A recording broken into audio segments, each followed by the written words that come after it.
Assalamualaikum warahmatullahi wabarakatuh. Saya Firman Kurniawan Said, mahasiswa pasca sarjana Magister Manajemen Universitas Negeri Jakarta.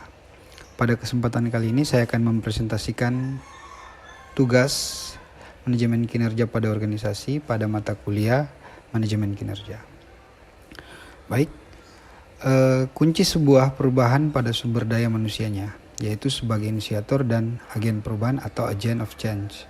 Terus-menerus membentuk proses serta budaya yang secara bersama meningkatkan kemampuan perubahan organisasi atau perusahaan. Untuk itu sumber daya manusia harus dikelola dengan baik.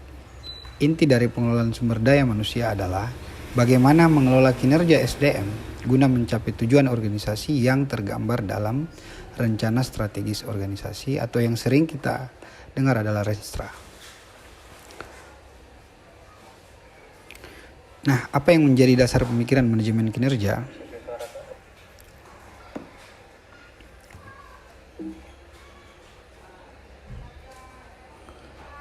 Yang menjadi dasar pemikiran manajemen kinerja, pada kesempatan kali ini saya mengambil 3 teori atau 3 pandangan dari seorang tokoh.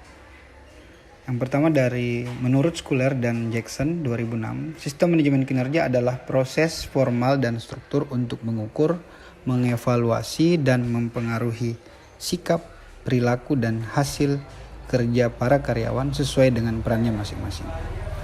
Nah, dengan demikian sistem ini diharapkan dapat membantu, mengarahkan, dan memotivasi para karyawan untuk memaksimalkan usaha mereka dalam mencapai tujuan organisasi. Pandangan berikutnya adalah menurut Mondi 2008, mendefinisikan manajemen kinerja sebagai sebuah proses yang berorientasi atau tujuan yang diarahkan untuk memastikan bahwa berbagai proses dalam organisasi berjalan dengan baik sehingga produktivitas karyawan, tim, dan organisasi itu sendiri bisa dimaksimalkan. Nah, yang ketiga, menurut Armstrong 1998, manajemen kinerja atau performance management adalah satu upaya memperoleh hasil terbaik dari organisasi, kelompok, dan individu-individu melalui pemahaman dan penjelasan kinerja dalam suatu kerangka kerja atas tujuan-tujuan terencana, standar, dan persyaratan-persyaratan atribut atau kompetensi yang disetujui bersama. Berikutnya adalah manfaat manajemen kinerja. Menurut Rookie 2001, manfaat manajemen kinerja ditinjau dari aspek pengembangan sumber daya manusia. Yang pertama, penyesuaian program pelatihan dan pengembangan karyawan dengan melaksanakan manajemen kinerja. Nah, yang kedua, penyusunan program seleksi dan kaderisasi.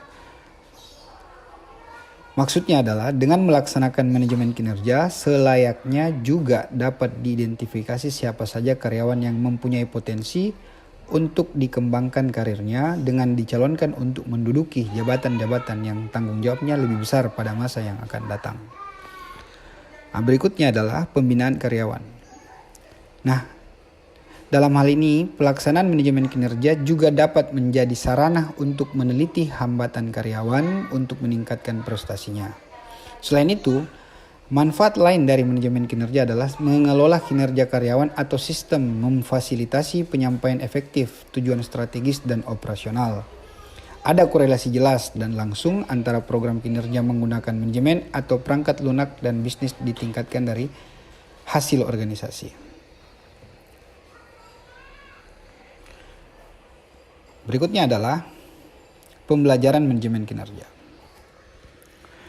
Kegiatan pembelajaran manajemen kinerja merupakan kegiatan yang terus-menerus harus dilakukan agar dapat memastikan bahwa rencana yang sudah disepakati dapat terlaksana dengan baik dan lancar. Kegiatan ini antara lain meliputi kegiatan pembinaan, konseling, pemberian umpan balik, dan sebagainya. Nah, pembelajaran manajemen kinerja di sini juga yang dimaksudkan sebagai contoh workshop misalkan. atau diskusi non formal di sebuah internal institusi organisasi atau perusahaan.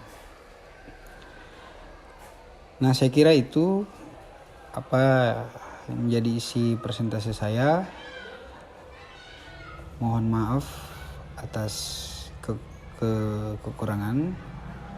Billahi taufiq walhidayah. Wassalamualaikum warahmatullahi wabarakatuh.